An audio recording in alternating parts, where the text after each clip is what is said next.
O Seminario de Onomástica da Real Academia Galega ditaminou mudar o nome oficial do Concello de Cangas, vixente ata a actualidade, que pasou a denominarse Cangas do Morrazo na nova versión do nomenclátor. Trátase dunha revisión de oficio que realizou o propio seminario tras comprobar que na documentación histórica a forma Morrazo aparecía sen artigo.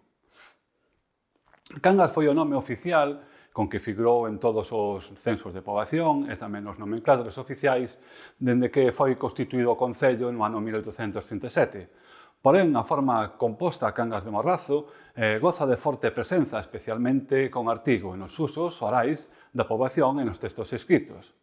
Esta forma, Cangas de Morrazo, é herdeira da denominación da antiga xurisdición a que pertence o territorio, Terra de Morrazo, que está atestada en documentos da Idade Media sen artigo, como se pode comprobar nas buscas realizadas no Tesouro Informatizado da Lingua Galega. Por exemplo, un texto onde se lee do ano 1890, ítem en Terra de Morrazo.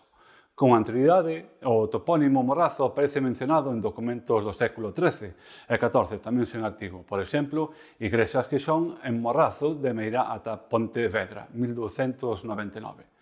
A xurisdición antiga, Terra de Morrazo, e máis o nome da vila, continuaron a aparecer sen artigo en textos en casteláns do século seguinte.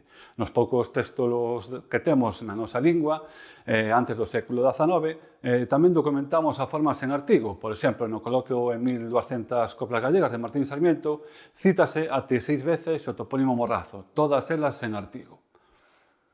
No Tesouro Informatizado da Lingua Galega, o corpus histórico de textos galegos da Idade Moderna e Contemporánea, podemos comprobar e observar como a forma sen artigo, Terra de Morrazo ou Cangas de Morrazo, se conserva en textos do século XIX e XX, en autores como Xosé Manuel Pinto, Sencubeiro Piñol, Figueira Valverde ou Otero Pedrallo, por exemplo.